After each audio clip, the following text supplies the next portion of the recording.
Aquí tenemos precisamente en el Códice Durán la representación de la matanza del Templo Mayor. A ver, allí vemos a los españoles precisamente, a los cuerpos de los indígenas mutilados, destrozados, en fin, a partir de esto.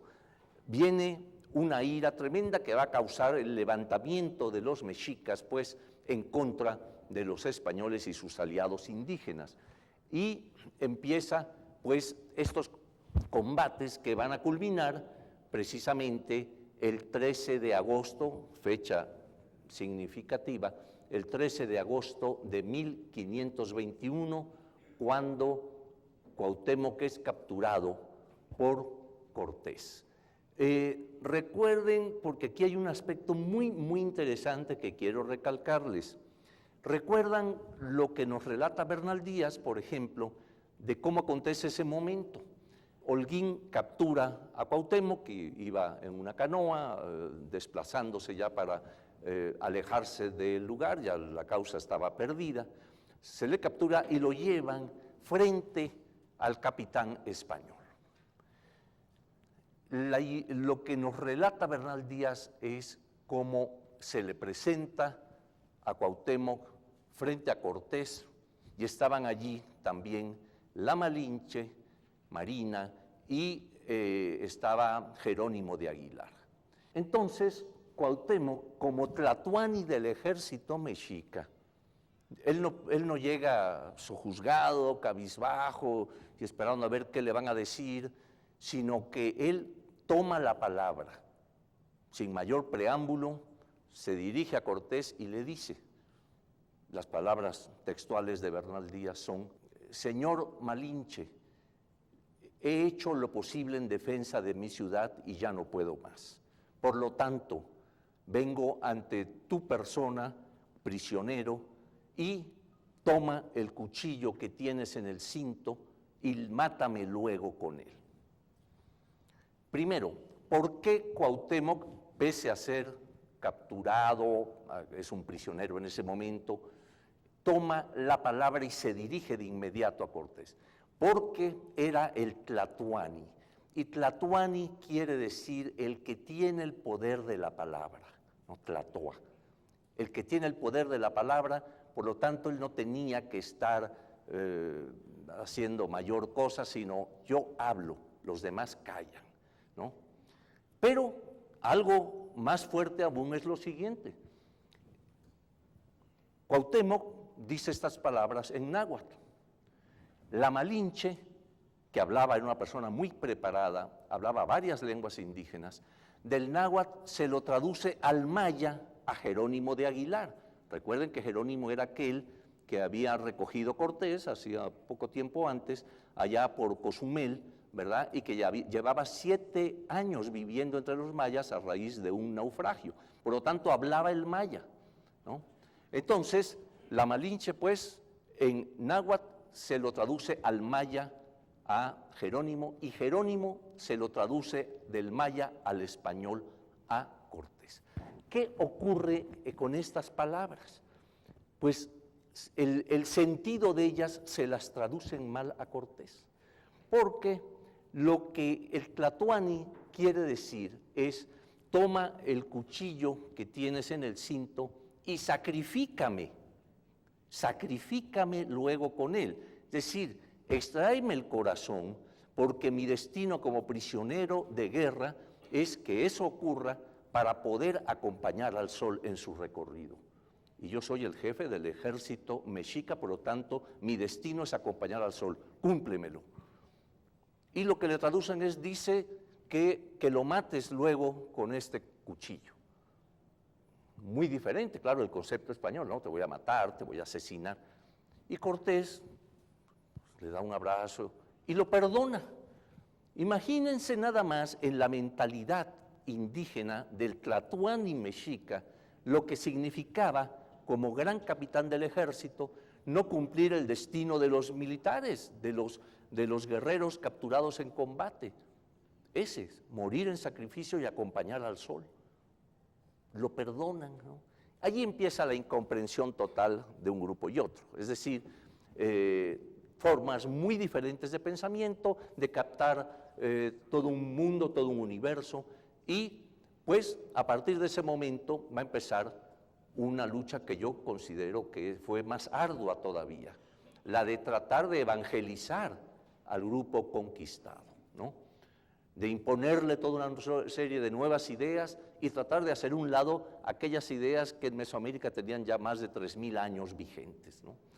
En fin, así ocurrió, pero claro, también ocurre que para llevar a cabo esa misión evangelizadora, los frailes acuden a toda una serie de, digamos, de estratagemas, de cosas para poder traer la buena nueva, según ellos.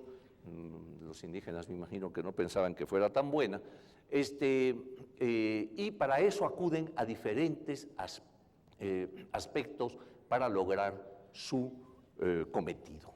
Los frailes entonces se dan cuenta que el indígena tiene o hace sus ceremonias masivamente en sus grandes plazas, ¿no? Por eso vemos tantas plazas en muchos sitios mesoamericanos, ¿no? En Monte Albán, la gran plaza central, en Teotihuacán, la gran plaza de la Ciudadela o de la Pirámide de la Luna, en fin.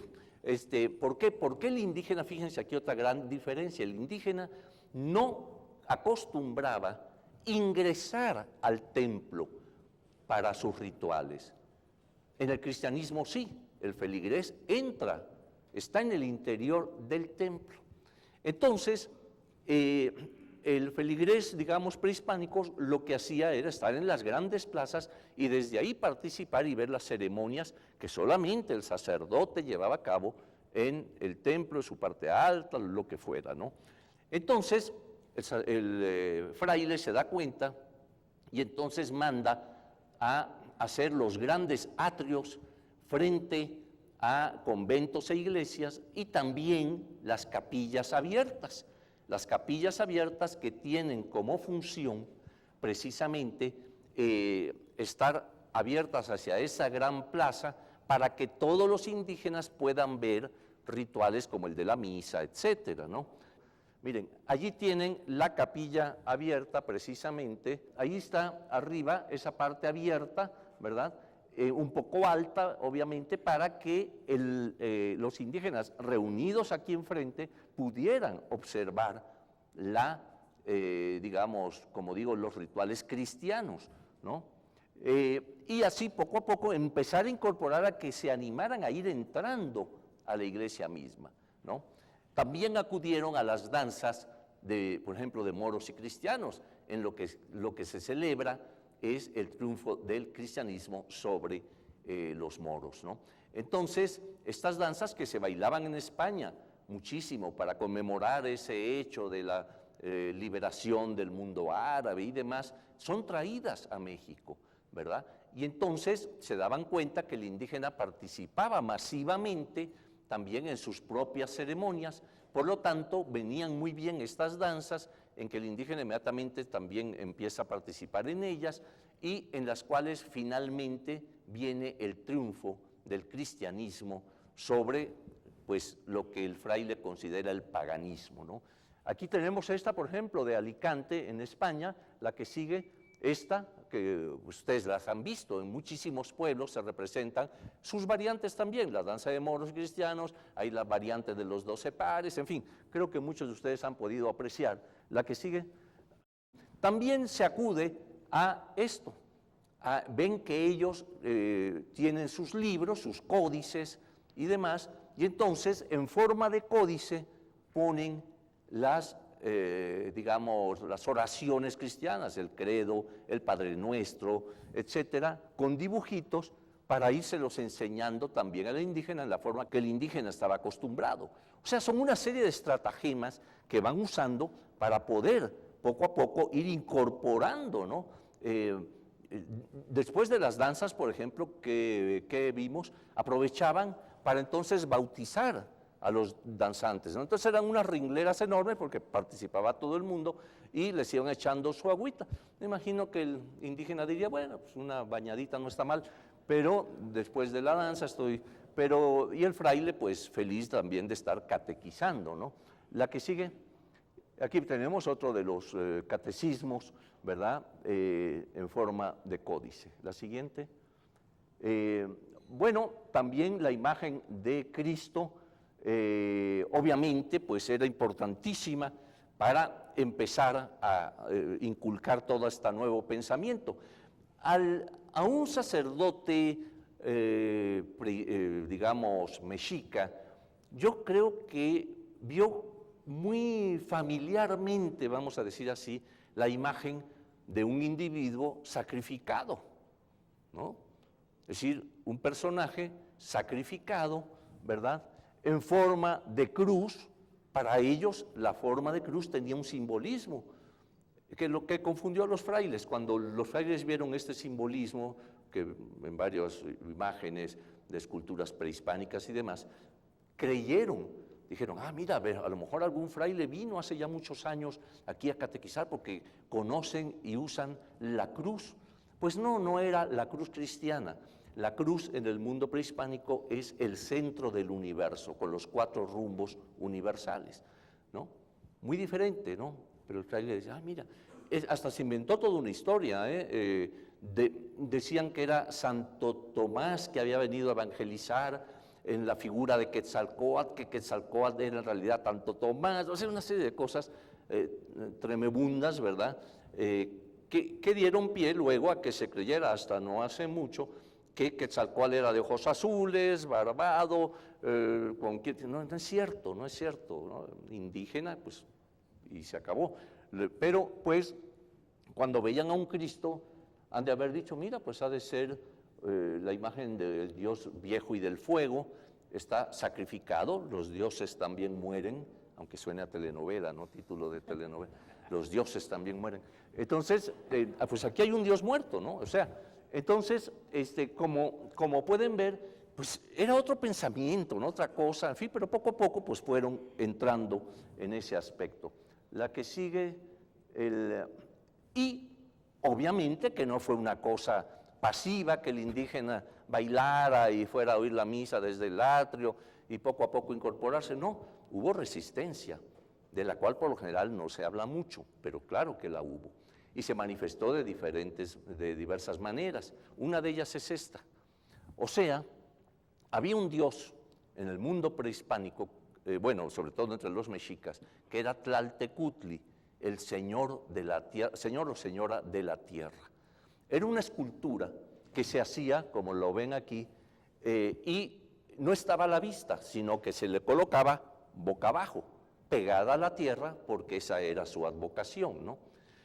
Entonces, al momento de la conquista, el fraile empieza a requerir, oigan, hay que destruir esos ídolos de ustedes, pero además vayan apartando piedras grandes para poder hacer las columnas coloniales y empezar a erigir los templos cristianos y demás. ¿Cómo no?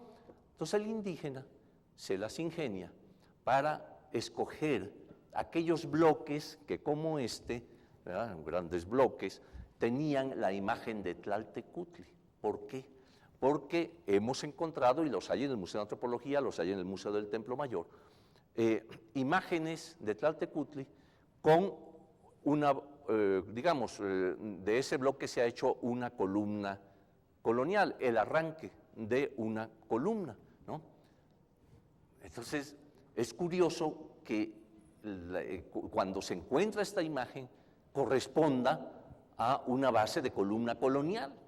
Entonces empezamos a investigar esto, a reflexionar, y nos dimos cuenta que lo que ocurría era que, claro, el indígena se ingeniaba, escogía estos bloques, empezaba a labrarlos por la parte de arriba, no donde está la figura de su dios.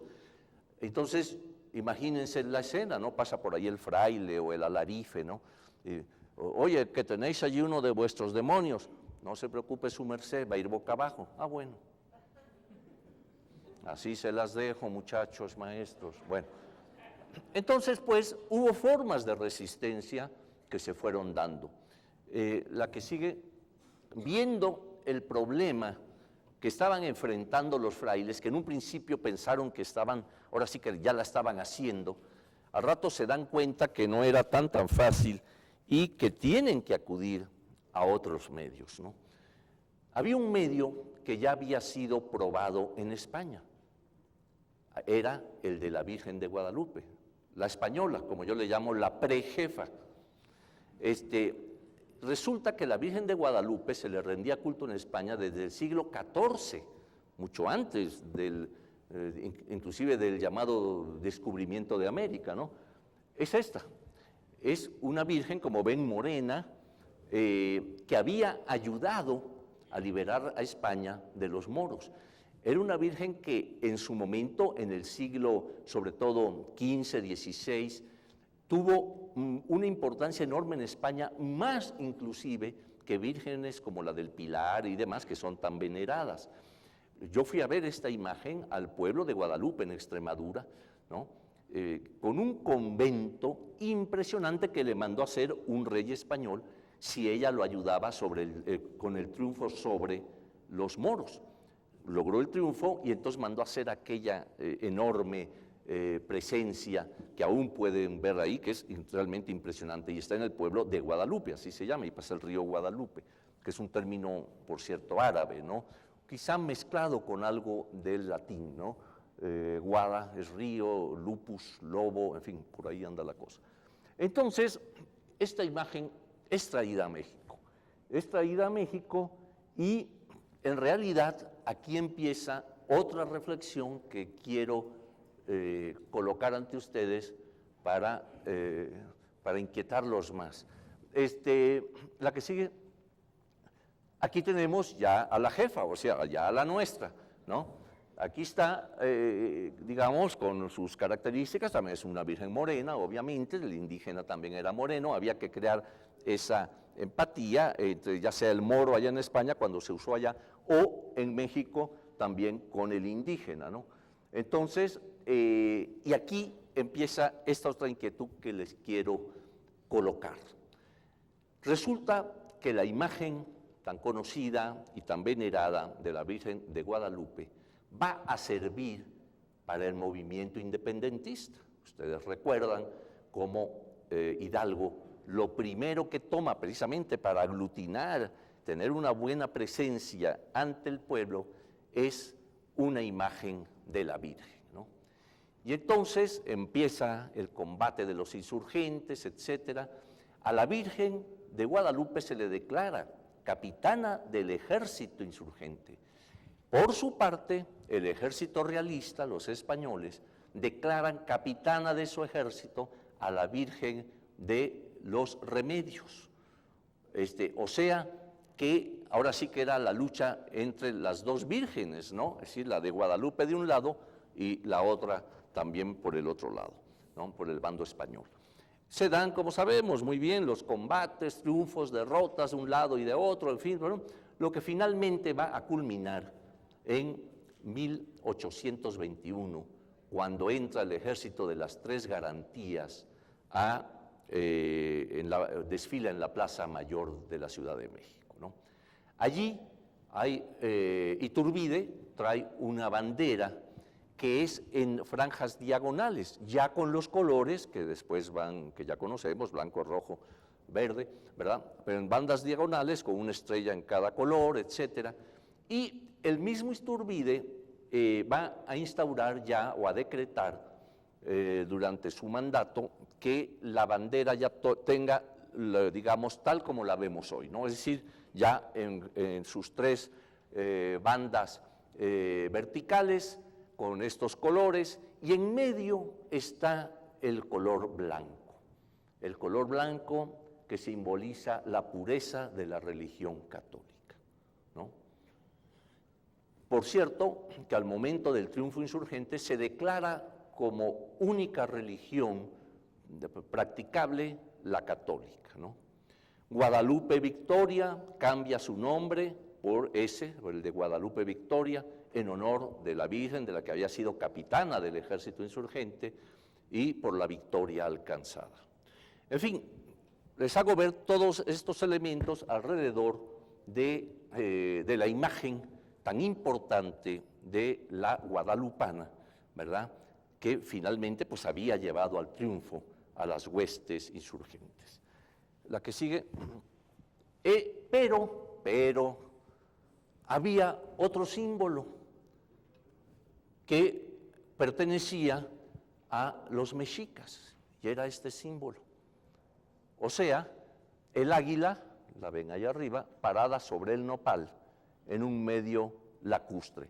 Esta imagen está en la parte posterior de una pieza arqueológica llamada el Teocalli de la Guerra Sagrada, en donde vemos una imagen prehispánica con este símbolo que va a perdurar. Fíjense, dentro de la destrucción que el español causa en el siglo XVI, XVII, el ir imponiendo nuevas formas de pensamiento, de organización económica, social, religiosa, etcétera. Sin embargo, este símbolo va a ir sobreviviendo, va a ir pasando por toda la etapa colonial en adelante.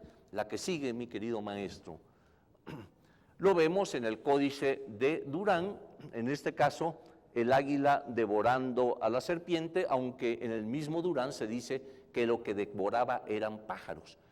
Inclusive en la imagen anterior, como ustedes ven, no tiene ni serpiente ni pájaros en su pico, tiene el símbolo de la guerra, el atlachinoli, ¿no? ¿La que sigue? Ahí la tienen, devorando pájaros. En fin, pero lo que sí es palpable es el águila sobre el nopal. La que sigue, allí la tenemos en el Códice Mendocino, igual sin nada en el pico, ¿verdad?, parada sobre el nopal, en el centro de lo que es los 4 barrios de la ciudad de Tenochtitlan, ¿no? La siguiente. Aquí vemos inclusive cómo en conventos de frailes, franciscanos, agustinos, etcétera, se pone el símbolo del águila, ¿no?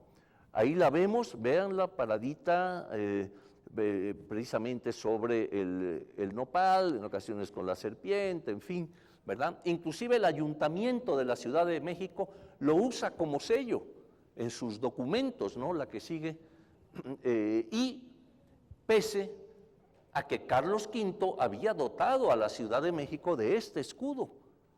Este era el escudo que España, el rey, había dicho, este es el símbolo de la ciudad.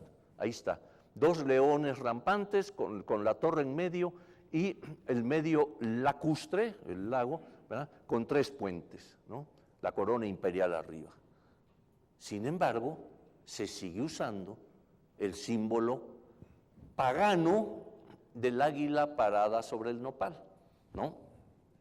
Entonces, la que sigue, aquí vemos una cosa curiosísima.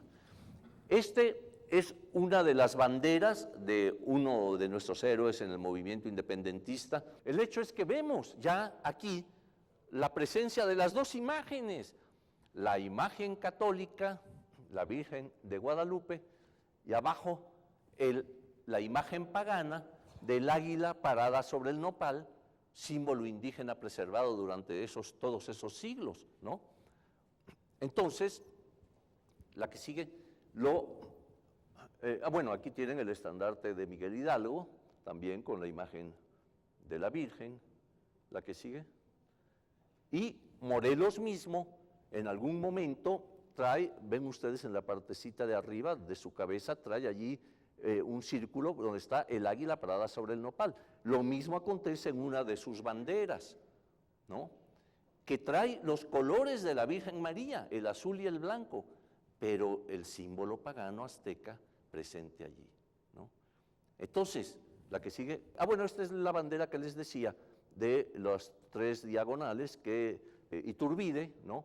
Y ya luego, pues la bandera que ya conocemos, con las variantes que el águila ha tenido, la que sigue, aquí está ya cómo empieza el primer imperio, el de Agustín de Iturbide, ya manda a ponerlas así, pero, y aquí es donde viene la reflexión que yo quería hacer, ¿por qué no quedó el símbolo de la Virgen de Guadalupe, que había sido, ya dijimos, la capitana, etcétera, etcétera, etcétera, sobre el color blanco que era el símbolo de la religión católica? Ella había guiado a los ejércitos insurgentes.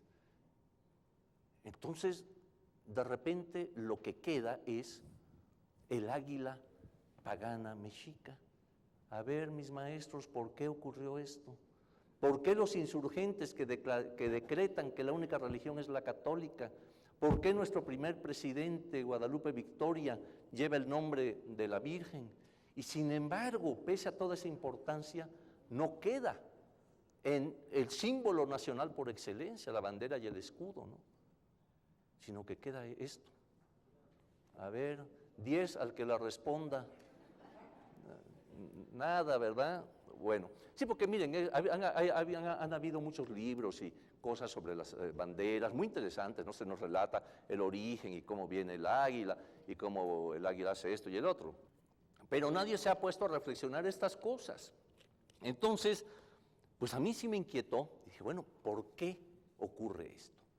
Bueno, la respuesta parece ser que es, bueno, y hay evidencia de eso, que los insurgentes, digamos, ven una necesidad imperiosa de reivindicar el mundo prehispánico. ¿Por qué? Porque era la imagen más palpable de la negación que de ese mundo había hecho España. España había destruido estas sociedades, España había mutilado los templos, había destruido sus dioses, etcétera, etcétera. Y entonces los insurgentes dicen, no, esa era nuestra patria antigua, y España vino a destruirlo. Tenemos que volver a encontrar ahora el cordón umbilical que nos una a ese México negado por España, ¿no? Fíjense. Y entonces, ¿dónde vemos datos sobre eso? En Morelos, por ejemplo. Morelos, en Chilpancingo, imagínense en su discurso en Chilpancingo, que parece que se lo preparó Carlos María de Bustamante. Entonces dice, héroes de Moctezuma, de Cuauhtemotzin, de Cacamatzin, menciona también a Calzónzin, ¿verdad? O sea, al Purépecha, Tarasco, ¿verdad? Al gobernante de allá, etcétera. O sea, mezcla dos grupos étnicos que eran enemigos acérrimos, como era el mexica y los de Michoacán, ¿no? A grado tal, tan acérrimos, que recuerden que una de las grandes derrotas mexicas ocurre a manos de los de Michoacán. Entonces, pues, ¿cuál era la mejor forma? Pues tomar el símbolo azteca e implantarlo en los símbolos nacionales, ¿no? La bandera y el escudo. Lo hacen así, y entonces, la que sigue, vamos viendo cómo, aunque hubiera emperadores extranjeros, nacionales, presidentes, etcétera, el símbolo con sus variantes, ya saben, a veces el águila con alas extendidas, a veces plegadas, en fin, pero ahí lo vemos, cuando Maximiliano se respeta también lo que es el símbolo nacional. La siguiente nos muestra ya, por ejemplo, en 1881, con la República restaurada, el águila, en este caso con las alas extendidas, ¿verdad? Pero invariablemente la vamos pues a tener ya como símbolo patrio, ¿no? La siguiente, ahí tienen en diferentes años cómo va empezando a cambiar hasta que empieza a adoptar la posición que ya vemos a la derecha, ¿no? Con vista de perfil o de lado el ave, ¿no? La siguiente, ya como la conocemos actualmente, pues en el Zócalo, ya con pues todas sus características. Creo que hay una más, ahí está, el escudo nacional, también con los mismos símbolos de Tenochtitlan, ¿verdad? Pero ahora ya como parte que identifica pues a la nación mexicana. Como ustedes ven, en realidad, pues estamos ante una presencia histórica interesante de cómo el símbolo por excelencia de nuestro país, hoy tan celebrado por los centenarios, ¿verdad?, tiene una historia que por lo general, estoy seguro, quizá no habíamos reflexionado mucho en estas cosas, ¿no? Y sin embargo ven ustedes ahí toda una presencia de elementos que nos llevan, a juicio mío, a entender mucho mejor estas presencias de lo que es el México de hoy. Mi reflexión, ya la historia, mis queridos maestros, no podemos nunca conformarnos con lo ya dicho. Decía algún filósofo cuyo nombre ya no me acuerdo, que en el momento que la historia se echara a descansar, así como un perrito que se echa a descansar, y que ya todo está dicho, hay que pensar y reflexionar y dudar y decir, no puede ser. Hay que tener siempre la inquietud de inquirir, ¿verdad? Oye, esto está ya dado así, la bandera nacional, el blanco, el rojo, no sé qué, el águila parada por el nopal. Por cierto, otro amargón, mis queridos maestros, el símbolo del águila parada sobre el nopal del que venimos hablando nunca ocurrió. Cuando yo digo esto, ya Miguel León Portilla me ha dicho, Eduardo, no digas eso porque la gente está muy acostumbrada. Bueno, sí, es el símbolo que se adoptó y tiene vigencia y tiene su presencia, o sea, eso es innegable. Pero físicamente jamás ocurrió eso que mi maestra de primaria agarraba y me decía a mis compañeritos y a mí, ¿no? A ver, niños, los aztecas llegaron a un lugar donde vieron un águila parada sobre un nopal. Y de repente, con las reflexiones que les digo, resulta que el águila jamás estuvo parada en ningún nopal. Eso es simbólico. O sea, los pueblos en general y en todas las latitudes en el mundo acuden a toda una serie de presencias para dar legitimidad a su propia presencia allí. Por ejemplo, lo de Rómulo y Remo, el símbolo de la loba amamantando a Rómulo. Imagínense, ¿no? Si esos niños se amamantan de una loba, se mueren, ¿no? No es cierto, ¿no? Nunca ocurrió, pero la loba es el símbolo romano por excelencia, porque tiene una serie de simbolismos, ¿verdad? Igual aquí el águila es el símbolo de Huitzilopochtli, es el ave que vuela más alto, ¿verdad? Por lo tanto se equipara al sol, etcétera. O sea, tiene un simbolismo de vencimiento sobre el enemigo. Esto es lo que está simbolizando el águila, ¿no? Entonces, claro que el mexica, en el momento que se libera de Azcapotzalco, lo que hace es eso, es decir, colocar el símbolo solar de su Dios, plasmarlo, y entonces dice, ¿no? Nuestro Dios nos indicó dónde íbamos a fundar Tenochtitlan y que era el lugar del águila. Imagínense, si iban buscando un águila parada sobre un nopal, devorando una serpiente, hubieran llegado hasta la Patagonia, ¿verdad? Buscando porque nunca lo hubieran visto. Entonces, pues, en pocas palabras, conozcamos, respetemos nuestros símbolos y demás, pero como profesionales de la historia también debemos saber, conocer, pero sobre todo decirnos a nosotros mismos qué aspectos son los que, digamos, debemos conocer y no dar ya por hecho todo tal como nos lo dicen, sino siempre cuestionar, siempre tratar de encontrar otras cosas. Pues muchas gracias y si tenemos... Oye, gracias, Cuando quieras, con mucho gusto hablamos en otra ocasión que se reúna.